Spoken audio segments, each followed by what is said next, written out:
A camper van was driving at high speed as if someone is chasing it. When the van stopped, an old man with nothing on him but a pants and gas mask came out of it. Before he left, he took his wallet and a gun. He also took a farewell tape for his family before finally approaching the road and pointing his gun toward the incoming cars with sirens that seemed to be police cars. Back to 3 weeks ago, this is Walter White, the father of Walter White Jr. and the husband of Skylar White. Walter is a genius chemistry teacher with lots of Nobel Prizes awarded for his excellence in his field. Sadly, in the old age of 50, he often got sick. He even had to eat vegan meat to control his cholesterol level. Fortunately, his wife was a kind woman and very concerned about his health condition. Walter Jr. has suffered from brain paralysis since he was a child. That condition made it hard for him just to speak or move normally, so he needed a walking stick to help him to walk. Walter is a teacher at the same school where his son studied. He worked as a chemistry teacher there, but due to a lack of salary as a teacher, he had to work another job in a car wash. Unluckily for him, that day, one of his customers was his student at school, which indirectly humiliated him. However, Walter chose to remain silent and avoid any problems. When he got home, it turned out that the family had been waiting to give him a surprise for his 50th birthday. This surprise was attended by several friends and the sister of Skylar, named Marie Schrader, and her husband, Hank Schrader. Hank is a DEA agent, and because of his job, Walter Jr. admired him so much, in contrast to his father whom he had no respect for at all. Unfortunately, because he felt superior, Hank even dared to make fun of Walter and humiliate him in front of his son and wife. The next day, when Walter was at work, he suddenly fell unconscious. He was then rushed to the hospital by ambulance.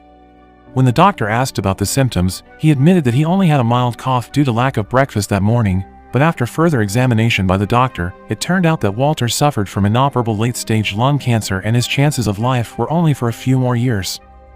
When he got home, Walter didn't immediately tell his wife about his condition. He acted passive, just like usual, as if nothing had happened, until the next day, Walter, who kept daydreaming, received a reprimand from his boss, but who knows what got into him that afternoon. He cursed and scolded his boss. He even went further and resigned that very day. While daydreaming in his yard, Hank suddenly called and offered him a job. Walter was asked to examine a drug lab in the next raid operation. The next day, while carrying out the operation, Walter saw one of the targets escape through a window. Somehow, Walter actually recognized that person. At night, Walter came to see the escaped raid target. It turned out that he was a former student at his school. His name is Jesse Pinkman. Walter asked him about what happened that afternoon, but Jesse acted like he didn't know anything. Walter knew that Jesse was a drug dealer, and without further ado, Walter offered to become his partner in crime, because according to Walter, he was a genius in chemistry, while Jesse was an expert in sales, and with both of them working together, they would get a lot of money in no time. Jesse was surprised to hear those words came from a geeky-faced teacher. He didn't take it seriously at first and even laughed at it, but Walter was not joking. He threatened to turn him into the police if he refused to work with him. The next day, Walter stole several chemistry tools from school and took them to Jesse's house. Walter explained the function of each of the tools, but Jesse didn't seem to care at all. He even denied that Walter's theory would be less handy than his experience in meth cooking. He thought that a school teacher would not be better at cooking meth than a dealer like him. But instead, Walter thought that Jesse's meth was nothing more than a failure. Long story short, they agreed to buy a camper van. They then used the van as a moving lab for them to cook the meth. The next day, Walter accompanied his son to shop for clothes when suddenly, a group of teenagers showed up and bullied Walter Jr. for his disability. Somehow, out of nowhere, as if something possessed him, Walter rampaged and managed to drive the bullies away. That incident shocked his wife and son. A very timid person suddenly stood up and fight. First day operation finally began as Walter and Jesse took the van to the middle of nowhere. Walter took off his clothes and left with his underpants, which made Jesse confused by his behavior before entering the lab. It turned out that it was intended to prevent his clothes from being contaminated with chemical particles. Walter's method of cooking the meth was way different from what Jesse usually did, and after they finished cooking their first batch, Jesse was left impressed. The pure clear crystal of meth that Walter just made was the clearest and the biggest he ever seen in his entire life. Walter didn't care about the praise because all he wanted was to get a lot of money in a short time.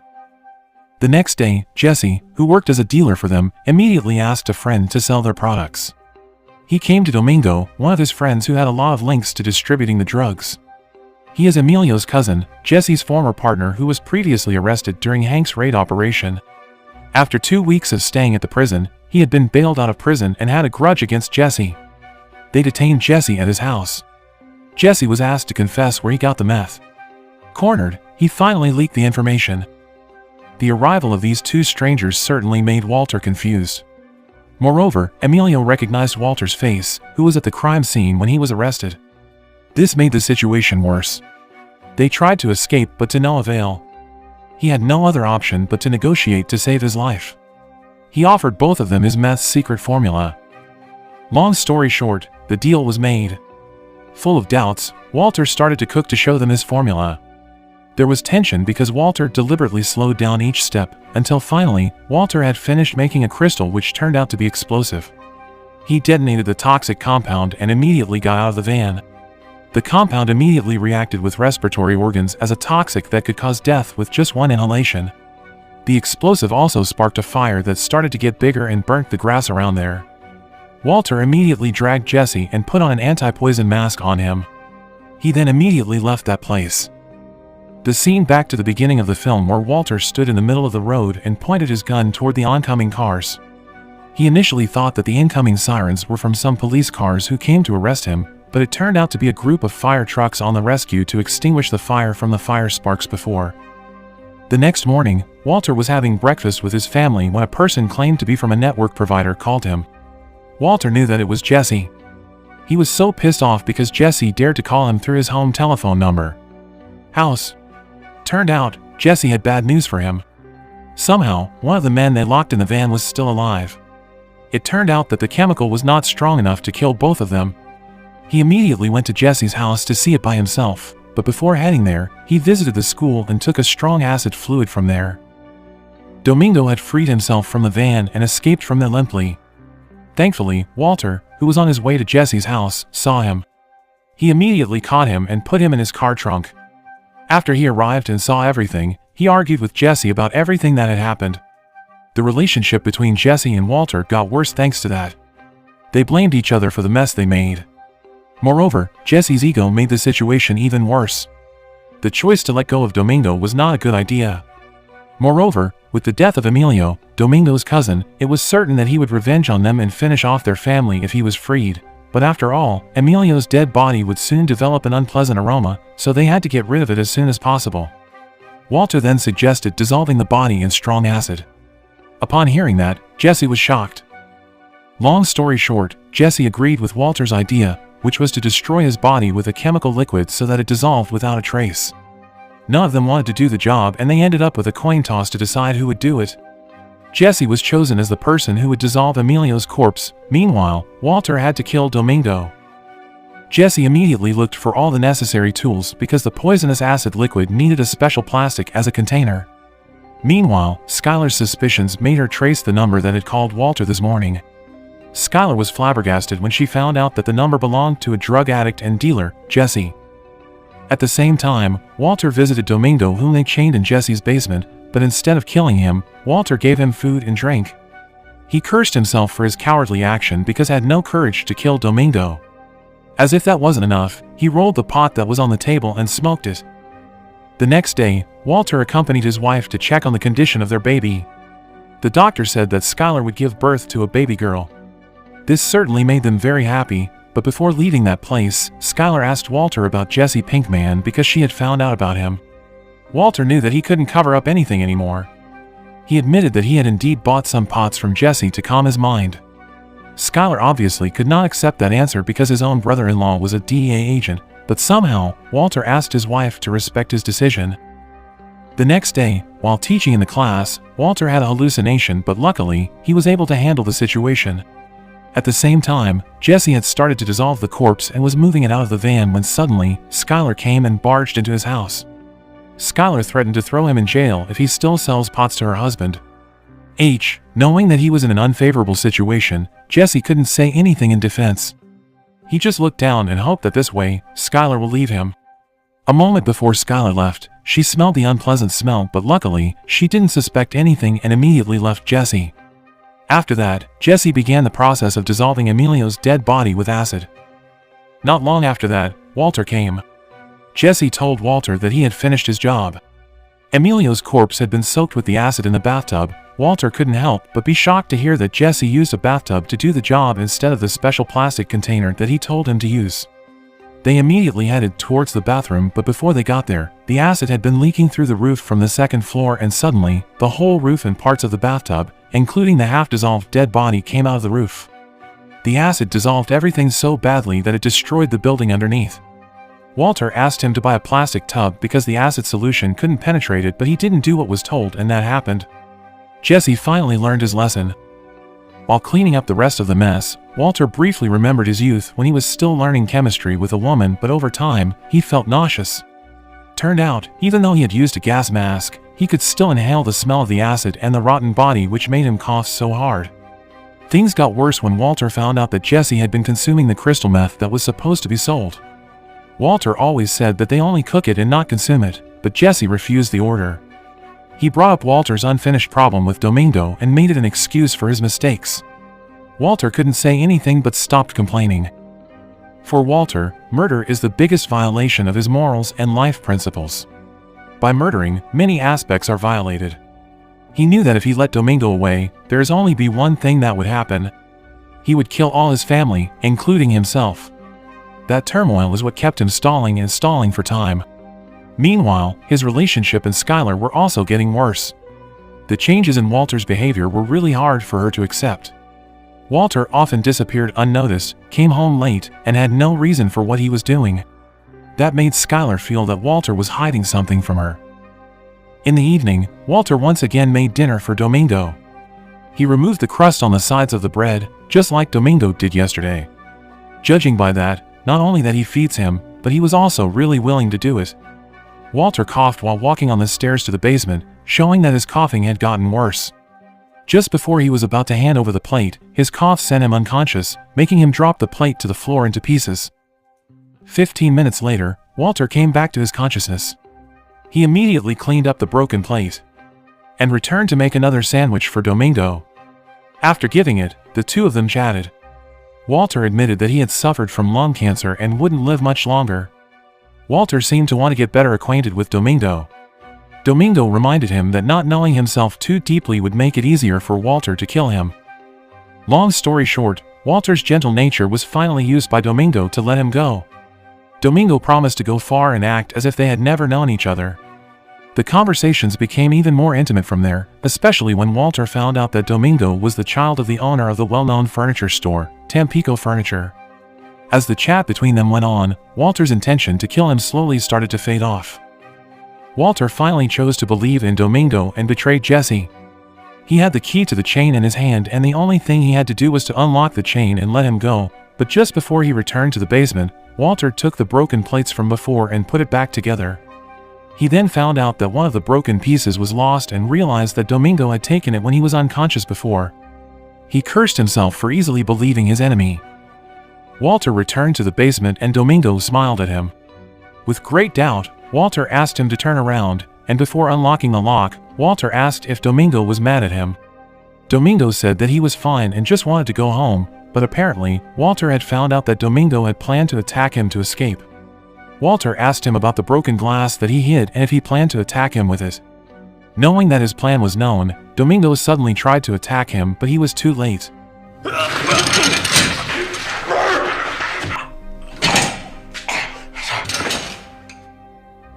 Walter pulled the tie on Domingo's neck and strangled him to death. The next day, Jesse came home and found nothing else in his house. Everything was clean. It seemed as if that was the last moment of their business. At the same time, the police were investigating the fire from the explosion that Walter made before. From the fire, they found lab traces and a small plastic of meth from the car that was left by Domingo. The investigation led by Hank also found Walter's discarded mask. After that, he gathered all his squad and discussed their investigation. Meanwhile, Walter drove home with a defeated look on his face as if he remembered Domingo's words last night. When he finally arrived home, after all this time, Walter finally told Skylar about his illness. Days passed, and, on the weekend, Skylar invited Hank and Marie for a barbecue at his house. At first, everyone enjoyed their time until Hank opened a topic about how Walter and Skylar met for the first time. Walter began to tell about the romantic story of him and Skylar, but Skylar suddenly cried when Walter told the sweet story of their young days. It turned out that Skylar was unable to hear all those beautiful stories when Walter was struggling with his last stage cancer. Later that day, they all gathered and talked about Walter's condition. It was clear that Skylar was very supportive of her husband's condition. He assured Walter that everyone wanted to help him and that he didn't need to hide his illness. While Hank wondered about the initial cause of Walter's illness, Skylar immediately assumed that this was all caused by a leak in the chemical lab where Walter worked 20 years ago. Skylar remembered exactly when Walter complained because they didn't give him an anti-poison gas mask at that time. Fortunately, Hank didn't suspect anything when Skylar said that. Marie, who is a doctor, gave a solution for Walter. She said that she would take care of all radiology treatments and would provide the best oncologist to help Walter fight his illness. At the same time, Jesse was holding a drug party with two of his friends at his house. It can be seen that his friends were just using him to get the last crystal meth that he had. The next morning, the oncologist called Skylar and informed her that he charged $5,000 for one consultation session. Skylar asked Walter not to give up just because of money problems. After all, she could borrow from Hank or her parents, but that was against Walter's life principle, so he refused it by saying that he would instead use his pension money earlier when in fact, Walter had saved some money from the last sale of his crystal meth. That afternoon, Walter intended to deposit his cash into the bank, but when he was on his way to the bank, he heard a police siren heading toward him. Walter looked really panicked, but luckily, the police didn't chase after him. When he arrived at the bank and was waiting to get his parking spot, someone with a sports car took it over and didn't care at all after doing that. That really made Walter mad. The man who looked like a young executive kept talking through his earphones loudly. Everyone that looked very annoyed, even Walter was shaking while holding his anger, but his cowardly nature prevented him to do so. Meanwhile, Jesse, who was so frustrated, decided to go to his parents' home. Judging from how his parents behaved toward him, they seemed to be not in a good relationship. Even his father thought that Jesse shouldn't be staying there in their house because they knew the fact that Jesse was a drug dealer and was clearly against the law. However, after seeing positive changes in Jesse, they finally decided to give him another chance. The next day, Jesse went to his brother's room while he was studying. His brother is a smart student with various awards and Jesse was so proud of him. Sadly, Jesse's presence in his brother's room didn't seem liked by his parents. They even opened the door to make sure Jesse didn't do anything suspicious inside his own brother's room. They were afraid Jesse would give him a bad influence, but his brother denied it, saying that his father and mother never hated him so much. His brother said that Jesse was always a concern to the family and they always talked about him all the time. All night, Jesse thought about those words. He wondered if his mother and father still loved him. His books and childhood toys also brought him nostalgic feelings and worsened his sadness that night. Not long after that, a friend called and said that he wanted to buy all the meth that Jesse had. The next morning, Jesse's mother found marijuana in his son's room and immediately blamed Jesse. They had tried to trust him, but Jesse always betrayed her, said the mother. From here, the father decided that Jesse was no longer allowed to return to their house. He was kicked out of his own parents' house. Before Jesse left from there, his brother chased him out to thank him for not telling the truth. Turned out, his brother was the real owner of the marijuana. When his brother asked for the marijuana back, Jesse crushed it with his hand and stepped on it. Jesse said that it was a type of marijuana that was dangerous to consume and immediately left from there. From his parents' house, Jesse headed straight to Walter's house. Walter was really mad because Jesse had gone too far and dared to come to his house. Walter said that they had nothing to do anymore. Everything was over and he didn't accept any offers. It turned out that Jesse's arrival was to give the last sale profit of $4,000 and hoped that Walter would be able to work with him again. The day of the medical checkup finally came. The doctor could not promise anything about the cure for Walter's cancer, but he could offer the best solution, namely using radiation and chemotherapy methods. In some cases, this method would work. The result would extend the patient's life, but there are side effects of this chemotherapy. The side effects are losing hair, extreme weight loss, energy deprivation, bleeding, and many more. Since his first consultation session, Skylar couldn't stop reading books about treating cancer, but on the other hand, Walter never wanted all the treatment, especially when he found out that the whole treatment will cost them $90,000, and despite all that money, there is no guarantee that Walter would be cured. What Walter wanted was nothing more than happiness in his last years. He didn't want to leave his family in a lot of debt, but his son didn't show any respect to his father. He insulted him and told him to die instead, but even after that, he wasn't mad at him. Walter is a very responsible father and husband to his family. When Walter was driving, he suddenly coughed, but this time, the cough was worse. Blood came out from his mouth. Suddenly, he saw the same man who had stolen his parking spot before. He was so mad when he saw the man honking at a middle-aged woman who was crossing the road in front of him. As if the devil entered his body, Walter immediately came out and sabotaged the man's car. It only took a few seconds and the car suddenly exploded. Fire came out and engulfed the whole car. Fed up with his illegal life, Jesse finally decided to apply for a job at a company. He claimed to be very skilled in selling anything, but because he didn't have any experience, the HRD turned down his application. After that, Jesse met a friend who worked at the same company. He claimed that he was the one who cooked meth for his friend. Hearing that, his friend told him that he had connections to provide raw materials for cooking meth, the pseudo. He said that he could provide him with the raw material so they could work together to produce it. Jesse looked troubled about whether to accept the offer, but, in the end, he accepted it. Meanwhile, Walter and Skylar came to a party after receiving an invitation from an old friend and fellow Caltech alumnus named Elliot Schwartz. Elliot is a very rich man and the sole owner of a company called Gray Matter Technologies, a multi-billion-dollar company co-founded by him and Walter. Even the name came from a combination of their last name. Schwartz is black in Germany and white combined made gray. Unfortunately, Walter sold his share of the company to Elliot for $5,000. After that, Elliot immediately secured the company's patent. Now, Elliot is very rich while Walter lives with lots of financial problems. Despite still being friends after that, Walter secretly blamed Elliot for everything he had now. During the party, Elliot decided to open all the gifts in front of everyone. He received lots of expensive gifts from everyone until it was time for Walter's gift. Knowing that his gift was nothing compared to the other gifts, Walter looked embarrassed. When Elliot opened the gift, it turned out to be good ramen. Not a box full of it, a single package. Thankfully, Elliot saved Walter by saying that the ramen was the signature food they always had when they were still developing the business. The purpose of Elliot's invitation to Walter was that he wanted to return to offer him to work for the company again, saying that he could provide the best insurance coverage for Walter's health. Despite the tempting offer, Walter decided to refuse the offer. Before they left, Walter, who found out that Skylar was the one who leaked his condition to Elliot, became angry at her. He couldn't believe that she could easily leak his health condition to them, while Skylar really wants Walter to be helped and get well soon. Back to Jesse. He brought his friend to the van and launched his action with his new partner. The first reaction when his partner saw Walter's lab equipment was no different from what Jesse used to be, who had a big mouth and know-it-all. The cooking process finally began. He implemented the little bit of knowledge he got from Walter in this cooking process. The presence of a new partner really didn't help, not like Walter, who used to do all the cooking professionally. Finally, they successfully cooked the meth. His partner looked very happy to see the crystals, but not with Jesse. He said that it was a dull and defective product. The size was much smaller than it should be, and it was not as clear as the one Walter cooked. Without hesitation, Jesse dumped the meth away. Back to Walter. When he came home from teaching, it turned out he had been awaited by Skylar, his son, Hank, and Marie at his house.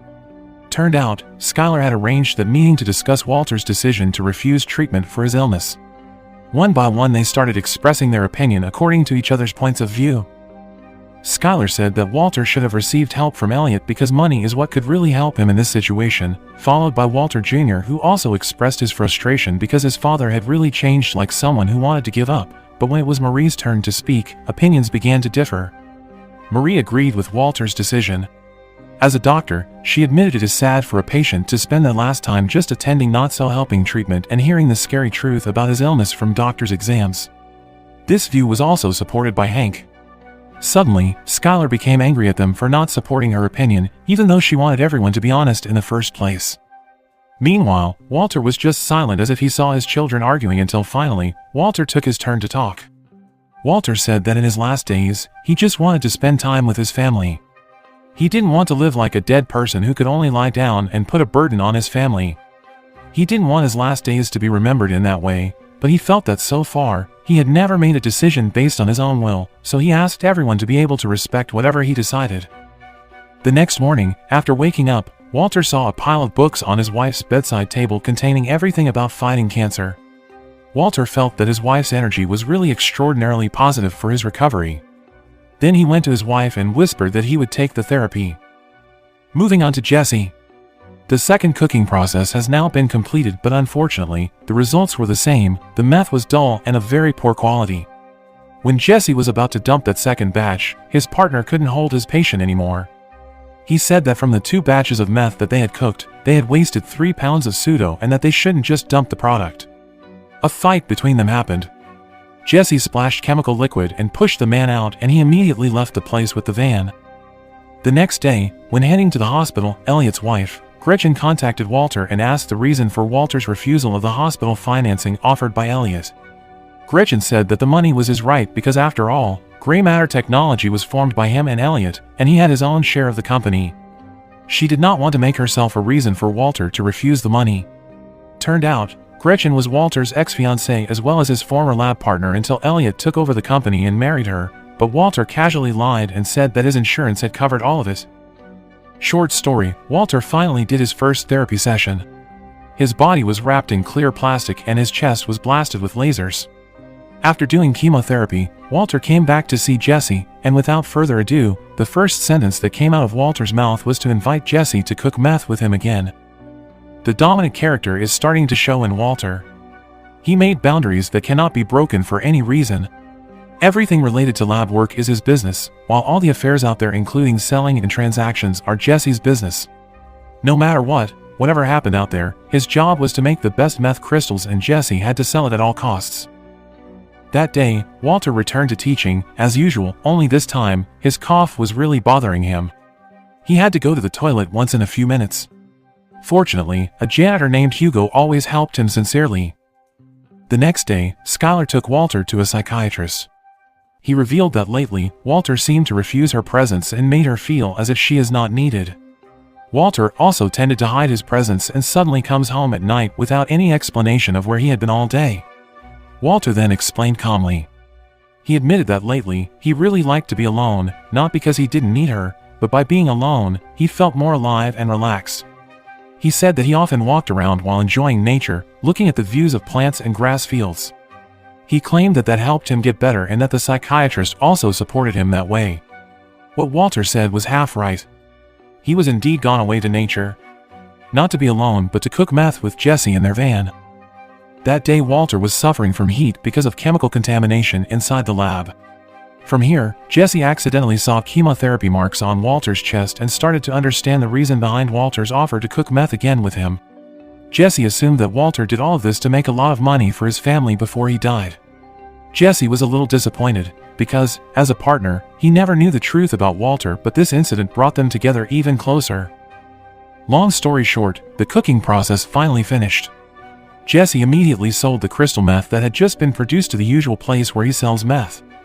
He sold it to individuals. All users there were offered one by one. He then returned to the van and reported the sales to Walter. The total that could be sold that day was $2,600 divided by 2, so they got $1,300 each. Knowing that they only sold that much, Walter was mad. That money they got for a day was not enough for him because it was not worth the risk. Walter wanted Jesse to distribute their products to gangsters and make them regular buyers, but unfortunately, the only dealer that Jesse knew was Domingo. Walter kept pushing Jesse to do everything possible to sell it, because, in the end, it was his job to sell the meth. Meanwhile, Hank managed to track down the production code of the mask they found at the crime scene before. It turned out that the mask came from the property of Walter's school chemistry lab. Moreover, the meth that they found was the purest ever found, and thought that there is a new meth producer in the game. That same afternoon, Hank went directly to meet Walter at his school. Hank asked Walter about his findings and asked if they missed some lab equipment in school. Walter calmly replied that he didn't feel like he is missing anything in his lab, but Hank didn't believe it that easily. He asked Walter to give him the lab's equipment list and was going to check it out himself. After being checked thoroughly, Hank found that the lab had lost 2 pairs of anti-poison masks along with several glass bottles. Hank knew that one of the missing glass bottles was the one often used to cook meth. In the middle of the investigation, Jesse suddenly called Walter. Jesse said that he and his friends had found a good prospective buyer for them, a drug lord named Tuco. He said that Tuco would pay for 500 grams of their crystal meth. Luckily, Walter was good at making things up and covering the call so as not to be suspected. He then immediately hung up the phone. Meanwhile, Jesse and his partner had reached the front of Tuco's base. They were stopped by the guards in front and asked about their intention, but because their partner knew Tuco personally, they were allowed to enter the building. They were then detained again on the second floor where two big guys examined them thoroughly before meeting Tuco. Jesse's partner was not Tuco's good friend as he claimed to be. They were treated very badly. Jesse named his price as $35,000 before giving the meth. Tuco ordered Jesse to try it first to make sure that it was safe to consume.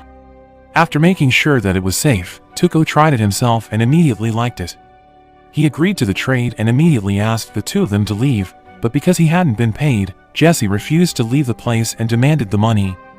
This made Tuco angry because Jesse didn't seem to believe him. Feeling things were getting out of control, Jesse tried to escape with the meth, but unfortunately, he couldn't pass the guards standing behind him. He was dragged back to Tuco. They discussed the deal again.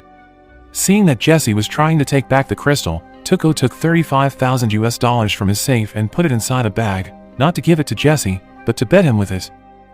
The next morning, Hank with his fellow DEA agents went to Walter's school. In front of everyone, Hank and the other officer arrested Hugo. That evening, Hank discussed this matter while playing cards with Walter and his family. According to Hank, Hugo is one of the access owners of the laboratory, and based on his background, Hugo also had several criminal records that strengthened the suspicion. Moreover, the police also found a big batch of marijuana in his car. From the evidence, Hank and the other officer concluded that Hugo is the person behind the disappearance of the lab equipment.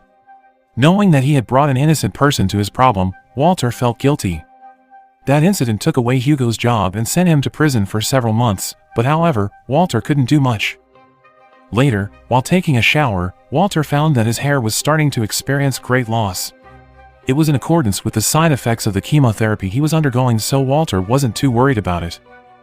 Walter hadn't been receiving any news from Jesse, which made him worried.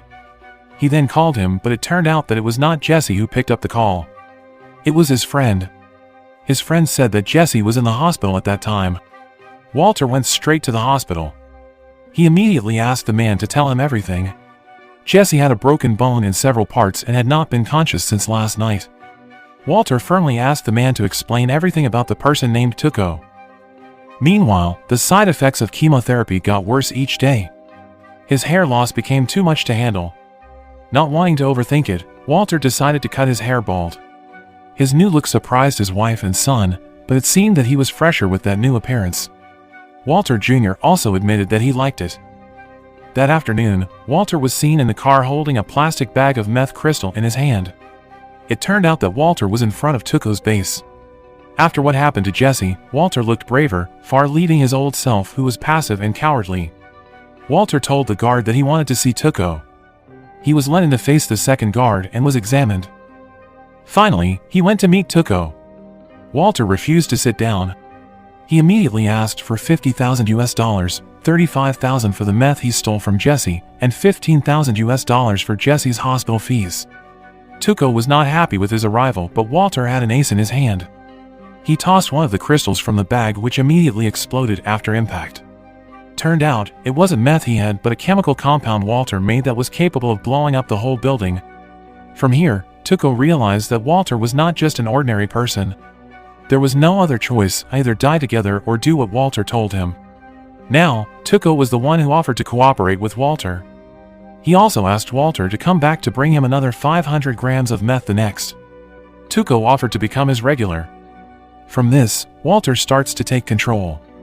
This incident becomes the main point where Walter completely breaks out of his original character, overcoming his fear to make him truly alive. With $50,000 in his hand, was a witness to the birth of a new character whom Walter named Heisenberg.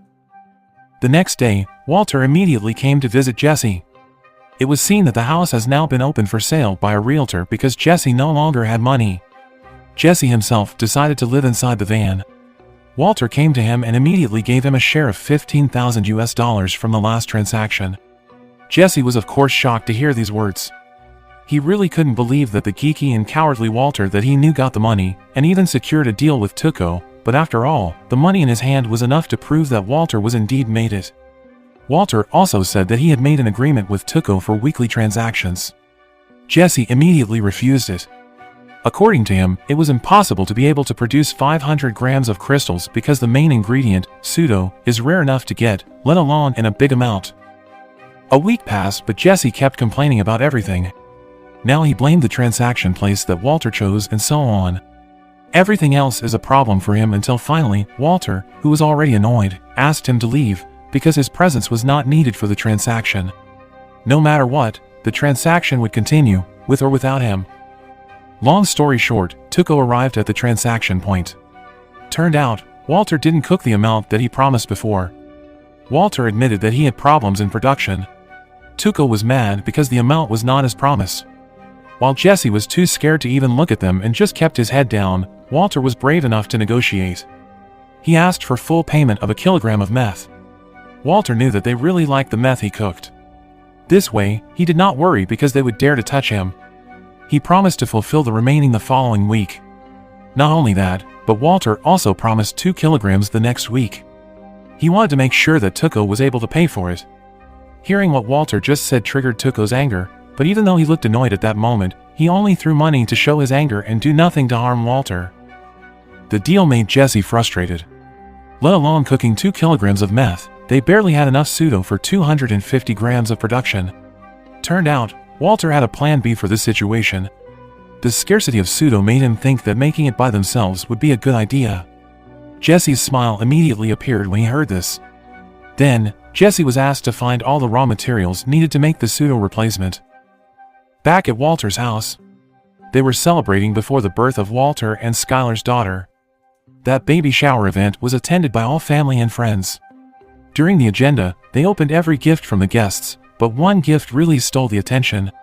Marie gave Skylar a really expensive baby tiara which must have been fantastically valuable. Later that night, Skylar proposed to just sell the gifts for Marie because, for her, there was nothing more needed by them than diapers and baby milk for the baby. Moreover, Skylar thought that the gift was too much for the baby. Back to Jesse, he almost had everything needed for pseudo production but one thing. Jesse was having trouble getting methylamine because the goods are not sold legally. An acquaintance of his offered to help, but he's asking for $10,000 for just that one item, because, to steal that item, they have to break through a 4-inch solid steel door guarded by officers and surveillance cameras. Walter always has a solution for this kind of situation. Rather than having to pay a fortune, Walter had an idea when he saw Junior's old toy on a shelf in the garage. He suggested they steal the item by themselves. Then, using Junior's Etch-a-Sketch toys, Walter extracted the aluminum powder from it and mixed it with iron oxide to make termite. A compound that would produce a surface temperature high enough to melt through 4 inches of solid steel. At the same time, Skylar actually came to the jewelry to return the tiara for money. The seller immediately recognized the tiara and asked his colleague to keep an eye on Skylar while he called the police because the crown that Skylar was holding was stolen from them. Skylar was detained for shoplifting. She repeatedly explained that the crown was a gift from the baby shower, but when asked who gave it to Skylar, she didn't want to answer. She felt cornered, moreover after the owner pressed charges. With quick thinking, Skylar threatened to report them to the media for detaining an innocent pregnant woman and putting her in an inhumanly closed room. Skylar's action was getting more and more intense.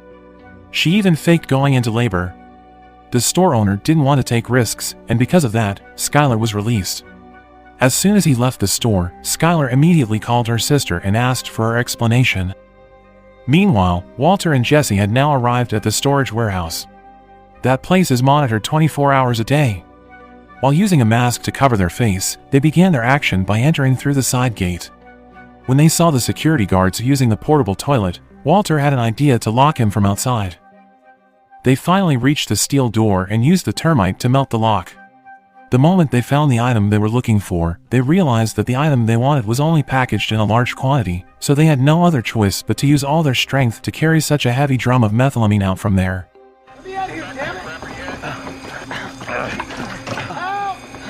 Long story short, they succeeded in bringing it to the camper van, but when they were about to head out, the van, which had been parked for a long time, failed to start when it was about to be turned on. The only possible place to cook it was the basement. The methylamine that they stole last night was assumed to be able to supply crystal production for an indefinite time. With that much raw material, they might generate approximately $80 million. Unluckily for them, the realtor had scheduled an open house that same day when they started cooking. Prospective buyers flocked in to see the condition of Jesse's house. Jesse said that he had made sure that the realtor should not do an open house that day, but she eventually did.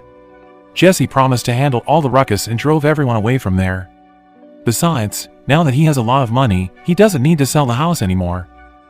Meanwhile, Skylar actually confronted Marie after telling her that she had been humiliated by the jewelry owner, but Marie acted as if she didn't know anything. She kept dodging and choosing not to answer the question from her sister. Skylar was annoyed and finally left her after pouring out all her frustration. When she arrived home, Skylar told Walter everything that happened to her. Knowing Walter, he didn't overreact to this. Walter is a wise person who never got too excited in responding to something and chooses not to spend his energy on trivial things like that, but the positive energy from him could calm Skylar down. She felt better after hearing Walter's words. Finally, the second transaction between Walter and Tuco was held, but this time, it was a little different. The meth was blue in color. Tuco was not sure and asked about it, but when he found out that the taste and quality were still the same, he had no problem with that. It was the first time he smiled genuinely at Walter. It's enough to say that he wanted this transaction to continue, but suddenly, one of his men said something insulting to Walter. Tuco, who was previously calm, suddenly went mad.